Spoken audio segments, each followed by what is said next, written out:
Assalamualaikum warahmatullahi wabarakatuh. Selamat pagi anak-anak, apa kabarnya hari ini? Mudah-mudahan kalian selalu dalam keadaan sehat walafiat. Amin amin ya robbal alamin. Hari ini kita masih akan belajar tentang tema. Untuk itu mari kita simak di slide. Oke.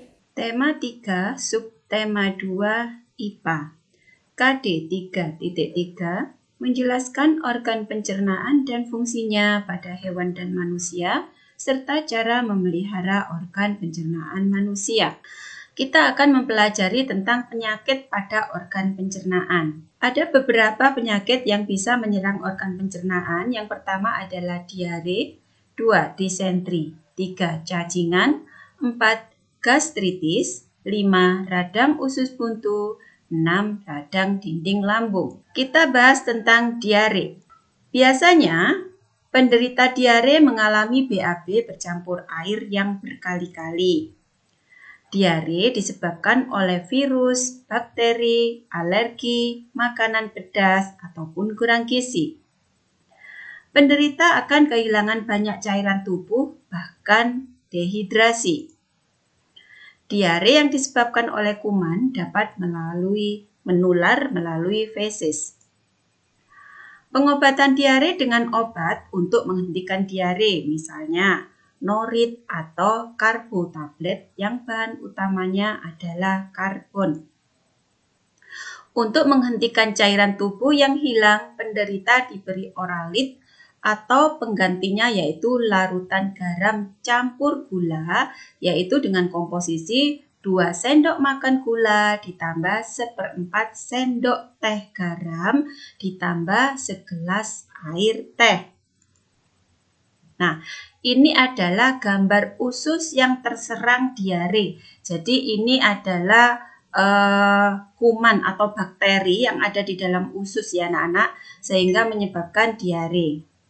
Kemudian yang kedua adalah disentri. Disentri juga menyerang usus.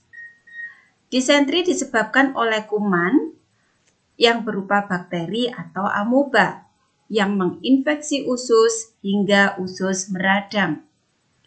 Gejala umum pada disentri adalah sakit perut, diare yang kadang disertai darah dan lendir. Ada 2 tipe disentri, yaitu yang pertama, disentri baksiler, yaitu disentri yang disebabkan oleh bakteri dari keluarga Shigella. Jadi bakterinya punya keluarga, namanya keluarga Shigella. Yang kedua, disentri amebik, yaitu disentri yang disebabkan oleh keluarga amoeba. Nah, penderita yang meninggal, biasanya disentri itu bisa menyebabkan meninggal dunia kalau dalam kondisi parah ya anak-anak. Nah, itu disebabkan oleh dehidrasi. Dehidrasi itu kehilangan cairan tubuh yang berlebihan dan keracunan oleh toksin bakteri. Jadi bakterinya itu selain menyebabkan disentri juga mengeluarkan toksin atau racun. Pengobatan dengan antibiotika, misalnya tetrasiklin dan lain-lain. Dan biasanya kalau menderita disentri, seseorang harus berobat ke dokter. Nah, ini adalah gambar dari kuman. Ini penyebab disentri baksiler, ini ya. Penyebab disentri baksiler, ini dari keluarga Shigella. Sedangkan ini penyebab disentri amoeba atau amebik yang dari keluarga amoeba. Kita lanjutkan. Yang ketiga adalah cacingan. Ada 3 jenis cacing yang menyebabkan seseorang menjadi cacingan, yaitu yang pertama cacing gelang, yang kedua cacing tambang, yang ketiga cacing kremi. Kita mulai dari cacing gelang. Disebabkan oleh cacing gelang atau Ascaris lumbriciadea. Telur cacing gelang ini masuk melalui makanan dan minuman yang tercemar. Makanya kita harus bisa menjaga kesehatan, ya, terutama makan makanan yang bersih dan higienis selain makanan sehat. 3. Gejalanya perut mules, mencret, kembung, tenggorokan dan hidung gatal, kejang, kesemutan tangan dan kaki, mata sering berkedip-kedip seperti ini anak-anak ya. Dan timbul selaput putih pada mata. Kemudian, jika ini menyerang anak-anak, anak-anak itu sering rewel dan menangis. Pengobatan dapat dilakukan dengan resep dokter atau resep tradisional, yaitu berupa biji petai Cina dan rebung. Itu biasanya biji petai Cina itu mentah, dicuci, kemudian digiling, diminum. Nah, ini adalah penampakan cacing gelang yang ada di perut seseorang yang sedang cacingan. Ya anak-anak ya. Selanjutnya adalah cacing tambang. Disebabkan oleh cacing tambang. Masuk melalui kulit terutama kaki dan tangan. Jadi cacing tambang itu melalui kulit. Kalau tadi cacing gelang itu melalui makanan saat kita memakan. Tetapi kalau cacing tambang ini melalui kulit kaki dan kulit tangan terutama. Nah, telur cacing hidup di daerah lembab dan hangat. Gejalanya perut mules, mencret, kembung, tidak enak badan, gatal kaki dan tangan. Bahkan cacing tambang ini setelah masuk melalui kulit di kaki dan tangan, dia juga bisa menuju ke permukaan kulit yang lainnya, di bagian tubuh lainnya maksudnya. Nah, pengobatan dapat dilakukan dengan resep dokter. Ini adalah penampakan dari cacing tambang anak-anak. Dan ini adalah kaki yang dimasuki oleh cacing tambang melalui kulitnya. Jadi anak-anak jangan suka main pasir atau biasanya pasir itu kan banyak dieei sama kucing. Nah, di situ banyak sekali cacing-cacing tambang atau bakteri-bakteri yang lainnya yang berbahaya untuk kesehatan kalian ya. Selanjutnya adalah cacing kremi. Ini disebabkan oleh cacing kremi. Masuk ke dalam pencernaan melalui makanan dan minuman. Ini sama dengan cacing gelang tadi ya, Nana. Telur cacing kremi suka berada di air atau tanah yang tidak bersih. Nah, makanya kalian jangan suka biasanya anak kecil suka main di parit, tidak mempedulikan kesehatan karena mungkin belum mengerti. Nah, mulai sekarang jangan suka main air yang kotor atau ke tempat-tempat yang kotor. Kemudian gejalanya itu gatal-gatal pada liang dubur atau liang hidung. Pengobatan dapat dilakukan dengan memberikan obat cacing yang sesuai. Ini adalah penampakan cacing kremi. Cacing kremi itu sangat kecil sekali ya. Selanjutnya, nah, kalau kita lihat ini adalah jenis cacing tambang ya, yang sampai pada ini sepertinya liang tenggorokan. Ya anak-anak. Nah, mulai sekarang kita lebih care lagi, lebih peduli lagi dengan kesehatan. Yang keempat adalah gastritis. Gastritis adalah peradangan akut atau kronis pada lapisan mukosa atau lendir dinding lambung yang disebabkan oleh infeksi bakteri, semakin bertambahnya usia, minuman beralkohol, dan autoimun.